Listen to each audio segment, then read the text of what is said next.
Day-4 Content Syllabus. Part 2 భాష సమాజం సాహిత్య ప్రక్రియలు పరివర్తన వ్యాకరణ సిద్ధాంతం చామ్స్కీ రిచర్డ్ ఎం డార్సన్ జ్ఞానపద విజ్ఞానాన్ని 4 విధాలుగా విభజిస్తూ భాషకు సమాజానికి సంస్కృతికి గల అవినాభావ సంబంధాన్ని నిరూపించారు. 1 మౌఖిక సంప్రదాయం, 2 జానపద సాంఘిక ఆచారాలు, 3 వాస్తు సంస్కృతి, 4 జనపద ప్రదర్శన కళలు. జన్మ సంబంధం లేకపోయినా తుల్య లక్షణాలు కలిగి ఉన్న భాషలు మాట్లాడే ప్రదేశాన్ని బాహుభాష ప్రదేశం అంటారు. మన దేశంలో 6 భాష కుటుంబాలు. 1 ఇండో-ఆర్యన్ భాషా కుటుంబం, 2 ద్రావిడ భాష కుటుంబం, 3 ఆస్ట్రో ఏషియాటిక్ భాష కుటుంబం, 4 సైనో టిబెటియన్ భాష కుటుంబం, 5 థాయ్ కడాయి భాష కుటుంబం, 6 గ్రేట్ అండమాన్ భాష కుటుంబం. లింగ్విస్టిక్ సర్వే ఆఫ్ ఇండియాలో గ్రియర్సన్ 1928 భారతదేశంలో 179 భాషలు మరియు 544 మాండలికాలు ఉన్నట్లు పేర్కొన్నారు. 2001 భారతదేశంలో జరిగిన సెన్సస్ లెక్కల ప్రకారం 122 ప్రధాన భాషలు మరియు 1599 ఇతర భాషలు ఉన్నట్లుగా పేర్కొన్నారు. భారత ప్రభుత్వం షెడ్యూల్లో పేర్కొన్న గుర్తించబడిన భాషలు 22. భారతదేశంలో మాట్లాడుతున్న మాతృభాషలు మెనస్ 1365. ప్రభుత్వంచే గుర్తించబడిన మాతృభాషలు 234. మన తెలుగు ప్రామాణిక భాషను శిష్ట వ్యవహారిక భాష అని పిలుస్తున్నాము. భాష్యతే ఇతి భాష, భాషించబడే దానిని భాష అని అంటారు. భాష ప్రయుక్త రాష్ట్రాలు ఏర్పడిన తరువాత 1956లో కేంద్ర ప్రభుత్వ విద్య సలహా సంఘం కేప్ త్రిభాషా సూత్రాన్ని ప్రవేశపెట్టింది. 1961లో రాష్ట్రాల ముఖ్యమంత్రుల సమావేశంలో త్రిభాషా సూత్రాన్ని అన్ని రాష్ట్రాల వారు అమలు చేయాలని అంగీకరించడం జరిగినది. 1964 నుంచి 66 వరకు సంవత్సరంలో కొఠారి కమిషన్ కూడా తన నివేదికలో త్రిభాష సూత్రాన్ని అమలు చేయటాన్ని మంచిదిగానే భావించింది. బహుభాష కేంద్రమైన భారతదేశంలో కేంద్ర ప్రభుత్వం జాతీయ సమైక్యతను, అంతర్జాతీయ అవగాహనను దృష్టియందు ఉంచుకుని భారతదేశపు పాఠశాలలో చేరిన ప్రతి విద్యార్థి కనీసం 3 భాషలు నేర్చుకోవాలనే సిద్ధాంతాన్ని ప్రవేశపెట్టి రాష్ట్రాల వారీగా కొన్ని సూచనలు చేసింది. భారతదేశంలో అనేక భాషలు ఉండడం వల్ల ప్రతి విద్యార్థి కనీసం 3 భాషలు నేర్చుకోవాలనే నియమాన్ని ప్రవేశపెట్టింది. దీనినే త్రిభాష సూత్రం అంటారు. పాఠశాలలో చదువుతున్న విద్యార్థి ప్రథమ భాషగా తన మాతృభాషను గాని లేదా ప్రాంతీయ భాషను గాని నేర్చుకోవాలి. ద్వితీయ భాషగా జాతీయ భాష అయిన హిందీ నేర్చుకోవాలి. హిందీ మాతృభాషగా కలిగిన వారు దక్షిణాది భాషలలో ఏదో ఒక భాషను ద్వితీయ భాషగా నేర్చుకోవాలి. తృతీయ భాషగా అంతర్జాతీయ భాష అయిన ఆంగ్లం లేదా యూరోపియన్ భాషలలో ఏదో ఒకటి నేర్చుకోవాలి. భవిష్యత్తులో తెలుగు భాష అంతరించిపోయే ప్రమాదం ఉంది అని హెచ్చరించినది యునెస్కో. ఆధునిక తెలుగు భాషలో వాగ్రూప భాషకు, లిఖిత భాషకు చాలా తేడాలు ఉండటాన్ని మొట్టమొదటగా గమనించినది వైజాగ్ పట్నం డి.ఈ.ఓ.గా పనిచేసిన ఎయిట్స్ దొరగారు. వ్యవహారిక భాష ఉద్యమానికి గిడుగువారు ఆంధ్రదేశమంతటా తిరిగి సభలు, సమావేశాలు నిర్వహించి అందరికీ మద్దతు కూడగట్టడానికి ప్రయత్నించారు. కన్యాశుల్కాన్ని రాసి వ్యవహారిక భాషోద్యమాన్ని గూర్చి ప్రజలలో చైతన్యం రగిలించారు గురజాడ. నాటి ఉద్యమ ఫలితమే నేటి వ్యవహారిక భాష విస్తరణ. ఆ మహోద్యమం గిడుగు, గురజాడలతో ప్రారంభమైనప్పటికీ, వ్యవహారిక భాషోద్యమాన్ని శిఖరాలకు చేర్చింది మాత్రం శ్రీయే. ఒక నిర్దిష్ట భౌగోళిక ప్రాంతంలో ప్రజలు ఉపయోగించే భాష వ్యవహార రూపాన్ని మాండలికం అంటారు. ఉమ్మడి ఆంధ్రప్రదేశ్ రాష్ట్రంలో ప్రధానంగా 4 మాండలిక ప్రాంతాలుండేవి. ప్రస్తుత ఆంధ్రప్రదేశ్ రాష్ట్రంలో 3 మాండలిక ప్రాంతాలే మిగిలి ఉన్నాయి. మాండలికలను ప్రధానంగా 4 రకాలుగా విభజించారు. అవి: 1. ప్రాంతీయ మాండలికం, 2. సామాజిక మాండలికం, 3. చారిత్రక మాండలికం, 4. జీవశాస్త్రానుసార మాండలికం. భాషలన్నీ పరస్పరాశ్రితాలు. ఇతర భాష సంపర్కం వలన వచ్చిన పదాలను అన్య దేశాలు అంటారు. పిల్లలు బాల్య దశలో నేర్చుకునే భాషను గృహభాషగా భాషావేత్తలు అంగీకరిస్తున్నారు. సమాజంలోని సభ్యులు భాషను పరస్పర భావ వినిమయం కోసం ఉపయోగిస్తారు. మన భావాలను ఎదుటివారికి స్పష్టంగా అవగాహన అయ్యేటట్లు తెలియజేయడానికి భాషను ఒక సాధనంగా ఉపయోగిస్తాము. మీడియం ఆఫ్ ఇన్స్ట్రక్షన్ అనే ఆంగ్ల పదానికి మనం తెలుగు భాషలో బోధన మాధ్యమం అని ఉపయోగిస్తున్నాము. బ్రిటిష్ వాళ్ళు పాలించిన కాలం నాటి నుండి భారతదేశంలో 1835లో లార్డ్ మెకాలే మన విద్యాలయాల్లో ఆంగ్లంని బోధన భాషగా ప్రవేశపెట్టాడు. మహాత్మాగాంధీ మాతృభాష మాధ్యమంగా రూపొందాలని మాతృభాష ప్రాధాన్యతను జూలై 9, 1938 నాటి హరిజన పత్రికలో రాశాడు. 1948 నాటి రాధాకృష్ణ కమిషన్, 1952 నాటి మొదలియర్ కమిషన్, 1962 భారత జాతీయ సమైక్యత సమితి, 1964 నుంచి 66 వరకు కొఠారి విద్య కమిషన్తో సహా అన్ని పాఠశాల స్థాయి నుండి విశ్వవిద్యాలయ స్థాయి వరకు మాతృభాషలోనే విద్యా బోధన జరగాలి అని సూచించాయి. ప్రాథమిక స్థాయిలో బోధన మాధ్యమంగా తెలుగునే ఉపయోగిస్తున్నారు. తెలుగును 1969 నుండి ఇంటర్మీడియట్ స్థాయిలోనూ, 1971 నుండి డిగ్రీ స్థాయిలోనూ రాష్ట్రమంతటా బోధన మాధ్యమం చేశారు. ఒక దేశంలో విభిన్న కులాలు, మతాలు, సంస్కృతులు మరియు భాషలు కలవారంతా కలిసి మెలిసి దేశాభివృద్ధి కృషిలో పాల్గొనడం జాతీయ సమైక్యత. భారతదేశం భిన్నత్వంలో ఏకత్వానికి ప్రసిద్ధి. 1962లో మన దేశంపై చైనా దురాక్రమణకు దిగినప్పుడు 1971లో పాకిస్తాన్ మనపై కాలుదువ్వినప్పుడు భారతదేశంలోని ప్రజలందరూ ఒక్క త్రాటిపై ప్రభుత్వానికి అండగా నిలిచారు. అశోకుని మరణాంతరం దక్షిణ పథంలో శ్రీముఖుడు స్వతంత్రంగా ఆంధ్రరాజ్యాన్ని స్థాపించాడు. శాతవాహన సామ్రాజ్యం తూర్పున బంగాళాఖాతం నుంచి పడమరన పడమటి కనుమల వరకు విస్తరించి ఉంది. శాతవాహనులు తరువాత తెలుగు ప్రాంతాన్ని ఏలిన ప్రభువులు ఇక్ష్వాకులు, బృహత్పలాయనులు, శాలంకాయనులు, విష్ణుకుండినులు, పల్లవులు. బ్రిటిష్ వారు భారతదేశ భాషలకు వెర్నాక్యులస్, వెర్నా అనే లాటిన్ పద అర్థాన్ని దృష్టిలో ఉంచుకుని వాడారు. అంటే బానిస అనే అర్థం. భారతీయ భాషలన్నీ బానిస భాషలని వారి ఉద్దేశ్యం. 1892లో గాంధీజీకి గురుతుల్యులైన దాదాభాయ్ నౌరోజీ భారతీయులన్నీ ఉన్నత పదవుల్లో నియమించాలని, భారతదేశంలో కూడా ఐపీఎస్ పరీక్షలు నిర్వహించాలని గట్టిగా వాదించారు. స్వరాజ్యం అన్న పదాన్ని మొదట గళమెత్తి పలికినది దాదాభాయి నౌరోజీ.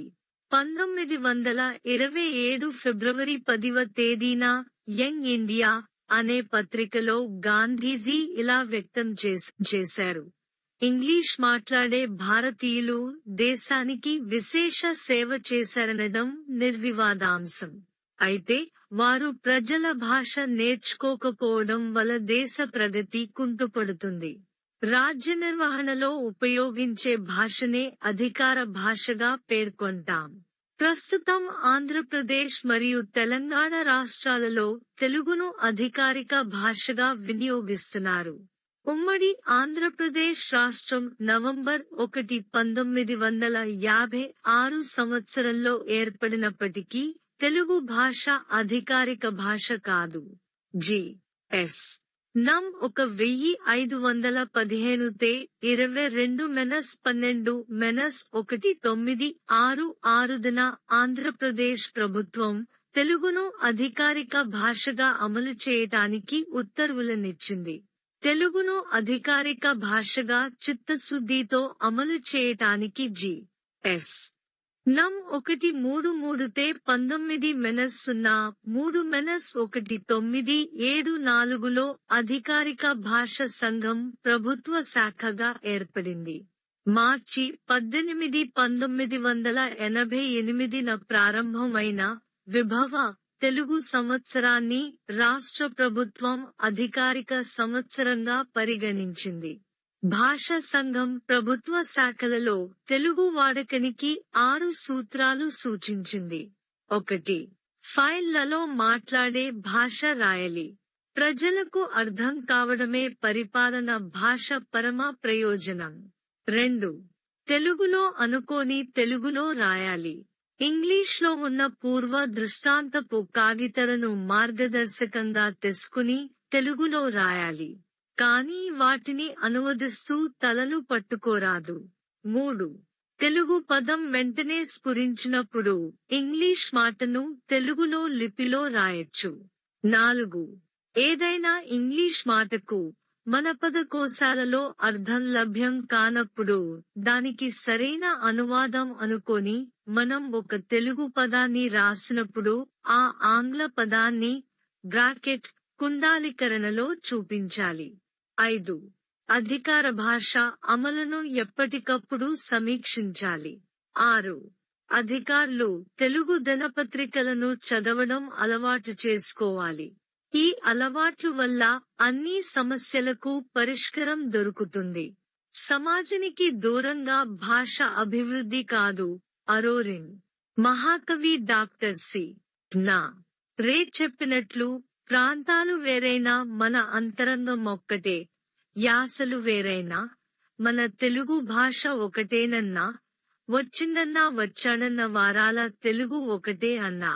ప్రపంచ వ్యాప్తంగా దాదాపు 7,000కు పైగా విభిన్న భాషలు ఉంటాయి అని భాషావేత్తల అభిప్రాయం. భారతదేశంలో ప్రాచీన బ్రహ్మీ, పాళీ భాషలలో మన చరిత్ర దాగి ఉంది. ప్రపంచమంతటిలోనూ అత్యధిక సంఖ్యాకుల చేత మాట్లాడబడే భాషలు ఇండో-యూరోపియన్ భాష కుటుంబానికి చెందినవి. భారతదేశంలో 2 భాషా కుటుంబాలు ముఖ్యమైనవి. అందులో పెద్దది హింద్వార్య భాష కుటుంబం, ఇండో-యూరోపియన్ భాష కుటుంబం. 1. మహారాష్ట్ర ప్రాకృతం మరాఠీ. 2. మాగధు ప్రాకృతం అస్సామీ, బెంగాలీ, ఒరియా. 3. సౌర్యసేని ప్రాకృతం రాజస్థానీ, వ్రజ, అవధి. 4. అపభ్రంశ ప్రాకృతం గుజరాతీ. 5. పైశాచి ప్రాకృతం కాశ్మీరీ, పంజాబీ దరద భాషలు. 1. పడమటి విభాగం రాజస్థానీ, వ్రజ, బుందేలీ, మాలవీ, భోజ్పురి, మేవారి. వ్రజ భాషలో సూరదాస్ కీర్తనలు రచించాడు. 2. తూర్పు విభాగం అవధి, మైథిలి. అవధిలో తులసీదాస్ రామచరిత మనసాన్ని రచించాడు. ఈ భాషలో పద్మావతి, మృగావతి, ఇంద్రావతి అనే రచయితలు ప్రసిద్ధులు. ఖడిబోలిలో కబీరు సూక్తులున్నాయి. విశ్వకవి రవీంద్రుడు వీటిని ఆంగ్లీకరించి విశ్వవ్యాప్తం చేశాడు. హిందీ, ఉర్దూ భాష మిశ్రమం చేత హిందుస్థానీ ఏర్పడది. మరాఠీ, తెలుగుదేశాన్ని పీష్వాలు పరిపాలించేటప్పుడు రావు పంతు వాటి బిరుదు వాచకాలు కొన్ని తెలుగువాళ్ల పేర్ల చివరలో చేరాయి. బెంగాలీ. ఇండియాలో 4.8 కోట్ల మంది ఉన్నారు. బంగ్లాదేశ్లో 7.8 కోట్ల మంది ఈ భాషను మాట్లాడుతున్నారు. చండీదాసు, గోస్వామి మున్నగు వారి రచనలు ప్రాచీనం. శరత్ చంద్ర రాసిన దేవదాసు, బడదీది మొదలైన నవలలు. ఠాగోర్, గీతాంజలి కావ్యం. జాతీయ ప్రార్థన గీతంగా మనం పాడుకునే బంకించన్ చటర్జీ వందే మాతరం గేయం. భీమ్సు దొర ఈ నవీన ఉత్తర దేశ భాషలకు తులనాత్మక వ్యాకరణం రాశారు. మాక్స్ ముల్లర్, భండార్కర్, ఆచార్య బరో మొదలైన వారి భాషలపై పరిశోధన చేశారు. ద్రావిడ భాష కుటుంబం. భాషలను 3 ప్రధాన ఉపకుటుంబాలుగా విభజించవచ్చు. 1. దక్షిణ 2. మధ్య 3. ఉత్తర ఉపకుటుంబాలు. 1. దక్షిణ ద్రావిడ భాష కుటుంబం 1. తమిళం 2. మలయాళం 3. కన్నడం 4. తుళు 5. కొడగు 6. తోద 7. కోట 8. బడగ 2. మధ్య ద్రావిడ భాష కుటుంబం 9. తెలుగు 10. కుయి 11. కువి 12. కొండ 13. గోండి 14. కోలామి 15. నాయకి 16. పర్జీ 17. బల్లారి 18. గదబ 19. పెంగో 20. కోయ 3. ఉత్తర ద్రావిడ భాష కుటుంబం 21. కురుక్ కుడుక్ 22. మాల్తో 23. బ్రహుయి. డార్విన్ పరిణామ సిద్ధాంతం. హిందీ, ఇంగ్లీష్తో కలిపి భారతదేశంలో 24 అధికారిక భాషలు ఉన్నాయి.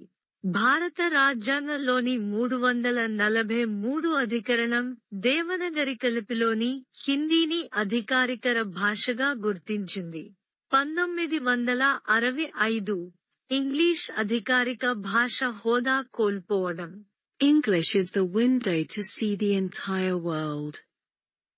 హిందీ అధికారిక భాష కలిగిన రాష్ట్రాలు అరుణాచల ప్రదేశ్, అండమాన్, నికోబార్ దీవులు, బీహార్, చండీగఢ్, ఛత్తీస్గఢ్, హర్యానా, హిమాచల ప్రదేశ్, జార్ఖండ్, మధ్యప్రదేశ్, రాజస్థాన్, ఉత్తరప్రదేశ్, ఉత్తరాంచల్. భారతదేశ అధికారిక భాషలు. హిందీ, ఇంగ్లీష్ కాకుండా 22 ఇతర భాషలను అధికారిక భాషలుగా భారత ప్రభుత్వం గుర్తించింది. 1. అస్సామీ, అసోం. 2. బెంగాలీ, త్రిపుర, పశ్చిమ బెంగాల్. 3. బోడో భాష, అసోం. 4. డోగ్రీ, జమ్మూ కాశ్మీర్. 5. గోండి, గోండ్వానా పీఠభూమిలోని గోండుల భాష. 6. గుజరాతీ, దాద్రా నాగరు హావెలీ, డామన్ డయ్యు, గుజరాత్ రాష్ట్రాలు. 7. కన్నడ, కర్ణాటక. 8. కాశ్మీరీ, జమ్మూ కాశ్మీర్. 9. కొంక, గోవా. 10. మలయాళం, కేరళ రాష్ట్రం, లక్షద్వీపాల కేంద్ర పాలిత ప్రాంతాలు. 11. మైథిలి, బీహార్. 12. మణిపురి లేదా మైతై, మణిపూర్. 13. మరాఠీ, మహారాష్ట్ర. 14. నేపాలీ, సిక్కిం.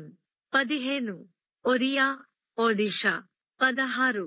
పంజాబీ, పంజాబ్, చండీగఢ్లో అధికార భాష, ఢిల్లీ, హర్యానాలో రెండో అధికారిక భాష.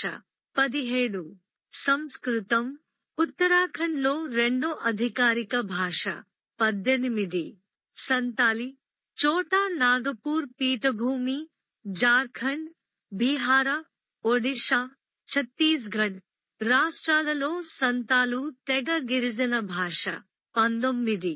సింధీ, సింధీల మాతృభాష. 20. తమిళం, తమిళనాడు, పుదుచ్చేరి. 21. తెలుగు, ఆంధ్రప్రదేశ్, తెలంగాణ, యానాం. 22. ఉర్దూ, జమ్మూ, కాశ్మీరీ, ఆంధ్రప్రదేశ్, తెలంగాణ, ఢిల్లీ, ఉత్తరప్రదేశ్ రాష్ట్రాలలో రెండో అధికారిక భాష. జాతీయ స్థాయిలో అధికార భాషలుగా గుర్తింపు పొందనప్పటికీ రాష్ట్ర స్థాయిలో అధికారిక భాషలుగా గుర్తింపు పొందిన భాషలు. 1. కోక్ బోరోక్, త్రిపుర అధికార గల భాష. 2. మిడో, మిజోరాం అధికార భాష. 3. ఖాసీ, మేఘాలయ అధికార భాష. 4. గారో, మేఘాలయ అధికార భాష. హిందీ తృతీయ భాష. మన రాష్ట్రంలో వారానికి హిందీకి 3 పీరియడ్లు కేటాయించారు. మన తొలి ప్రధాని నెహ్రూ. నెహ్రూ రచనలు: 1. Glimpses of world history. 2. Discovery of India. 3. Letters of a father to his daughter. 1978లో ఎన్సర్ట్ వారు రూపొందించిన 10-2-3 విద్య ప్రణాళికలో కూడా త్రిభాషా సూత్రాన్ని తప్పనిసరిగా అమలు చేయాలని నిర్ణయించారు.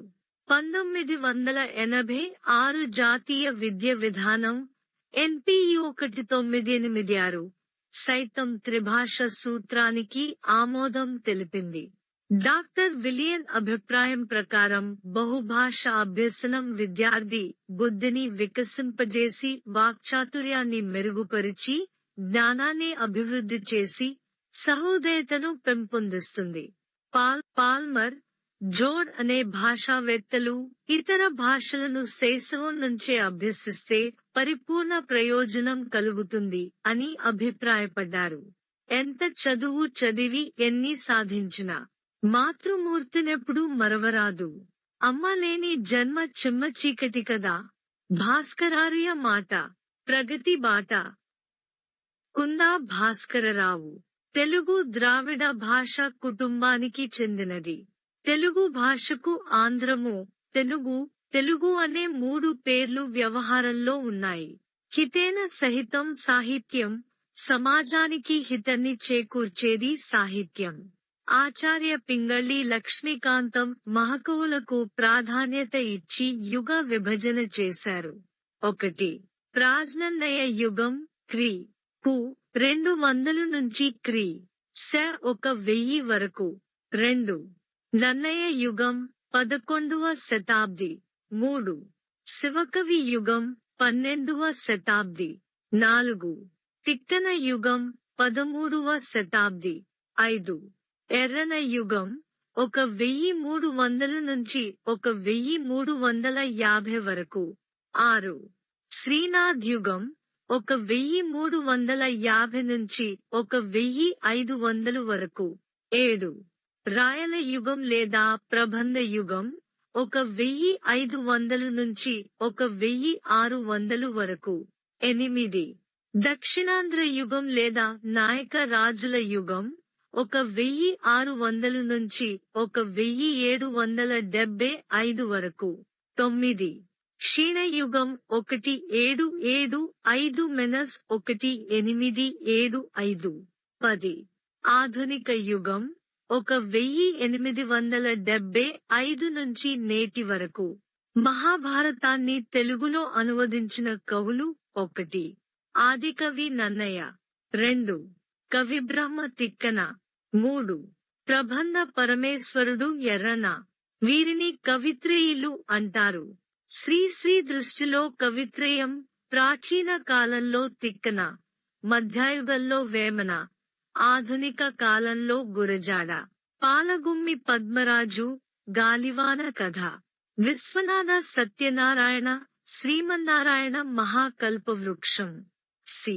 నారాయణరెడ్డి, విశ్వంభర, రావూరి భరద్వాజ, పాకుడు రాళ్ళు. జ్ఞానపీఠం పురస్కారాలు పొందాయి. గురజాడ కన్యాశుల్కం నాటకం. బరో, ఎమెనో అనే 2 పండితులు 1961లో ద్రావిడ భాష వ్యుత్పత్తి నిఘంటువు ప్రచురించారు. గ్రాంధిక భాష లిఖితమై గ్రంథస్థమైన భాషను గ్రాంధిక భాష అంటారు. ప్రాచీన కావ్య రచనలు అన్నీ గ్రాంధికల్లో ఉన్నాయి. ఆధునిక కాలంలో వ్యవహారిక భాషకు ఆద్యుడు గిడుగు రామూర్తి పంతులు. ఈయన జయంతిని మనం మాతృభాష దినోత్సవంగా జరుపుకుంటున్నాము. గ్రంథాలలో వాడే భాష గ్రాంధికం. పండితుల భాష, కావ్య భాష అని నామాంతరం కలిగిన భాష గ్రాంధిక భాష. గ్రాంధిక భాష లక్షణాలు: గ్రంథస్థమై మార్పులకు లోను కాకుండా ఉండటం, సమగ్రమైన వ్యాకరణం ఉండటం, పదాల వాక్యాల నిర్మాణం నిర్దిష్టమైన సూత్రాలకు కట్టుబడి ఉండి ఏమాత్రం సడలింపుకు ఆస్కారం లేకపోవడం, సంస్కృత భాష ప్రభావానికి లోనై దీర్ఘ సమాసాలు కలిగి ఉండటం, మాట్లాడే భాషతో పొంతన లేకపోవడం, పండితుల ఆదరణ కలిగి ఉండటం, సామాన్య ప్రజలకు రాను రాను దూరమైపోవడం. వ్యవహారిక భాష. ఈనాడు పత్రికలో వస్తున్న వ్యవహారిక భాషను ఆధునిక ప్రామాణిక వ్యవహారిక భాష లేక శిష్ట వ్యవహారిక భాషగా పరిగణించవచ్చు. వ్యవహారిక భాషను పండితులు గ్రామ్య భాషగా పిలిచేవారు. ఈనాడు వెలువడుతున్న పుస్తకాలు అన్నీ దాదాపు వ్యవహారిక భాషలో రచించినవే. మాండలిక భాష. ఒక పరిమిత భౌగోళిక ప్రాంతాన్ని మండలం అంటారు. పదప్రయోగంలో, ఉచ్చారణలో ప్రత్యేకత కలిగి ఒక ప్రాంతానికో వర్గానికో సంబంధించిన భాషే మాండలిక భాష. ఆంగ్లంలో డయోలెక్ట్ అనే పదం ఈ మాండలికానికి సమానార్థకం. మాండలికాన్ని ఉపభాష, ప్రాదేశిక భాష అని కూడా పిలుస్తారు. భాషా శాస్త్రజ్ఞులు తెలుగును స్థూలంగా 4 ప్రధాన భాష మాండలికలుగా గుర్తించారు. 1. పూర్వమండలం, శ్రీకాకుళం, విజయనగరం, విశాఖపట్నం జిల్లాలు. 2. మధ్యమండలం, ఉభయ గోదావరి, కృష్ణా, గుంటూరు జిల్లాలు. 3. దక్షిణ మండలం, రాయలసీమ ప్రాంతంలోని 4 జిల్లాలు, నెల్లూరు, ప్రకాశం జిల్లాలు. 4. ఉత్తర మండలం, తెలంగాణ రాష్ట్రంలోని 10 జిల్లాలు. రాచకొండ విశ్వనాథ శాస్త్రి గారు శ్రీకాకుళం, విశాఖ మాండలికల్లో అద్భుతమైన కథలు, నవలలు రాశాడు. జత్కవాలా లాంటి కవితల్లో శ్రీశ్రీ కూడా మాండలికం ఉపయోగించాడు. ప్రామాణిక భాష. వ్యవహారిక భాషను ప్రామాణీకరిస్తే ఏర్పడేది ప్రామాణిక భాష. శిష్ట వ్యవహారికన్నే పరమాణిక భాష చెప్పవచ్చు. శిష్ట వ్యవహారికం అనే పేరును భద్రిరాజు కృష్ణమూర్తి గారు ఆధునిక ప్రామాణిక భాష అని పేరు పెట్టారు. 1986 నుండి తెలుగు వాచకాన్ని కూడా ఆధునిక ప్రామాణిక భాషలో రాయిస్తున్నారు.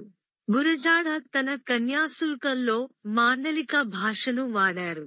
విద్య బోధన ప్రామాణిక భాషలో జరుగుతుంది. ప్రామాణిక భాష లక్షణాలు: సరళమైన వ్యాకరణం ఉండటం, నమ్రతతో కూడిన స్థిరత్వం ఉండటం అంటే మార్పులు, చేర్పులు సమ్మేళనం చేసుకుంటూ స్థిరంగా ఉండటం, మాండలిక వైవిధ్యాలు తగ్గించి మాండలిక భాషను ఒకే బాటలో నడపగలగడం, ప్రాంతీయ భేదాలు ఉండకపోవడం, ఆధునికుల గ్రంథ రచనకు అనువుగా ఉండటం, మేధావి కిరణానికి అనువుగా ఉండటం. అధికారిక భాష. మన దేశానికి హిందీ అధికార భాష. మన రాష్ట్రానికి తెలుగు అధికార భాష. సెలెక్ట్ కమిటీ స్థాయిలో ఆనాటి కాసు బ్రహ్మానందరెడ్డి, నాటి విద్యామంత్రి పి.వి.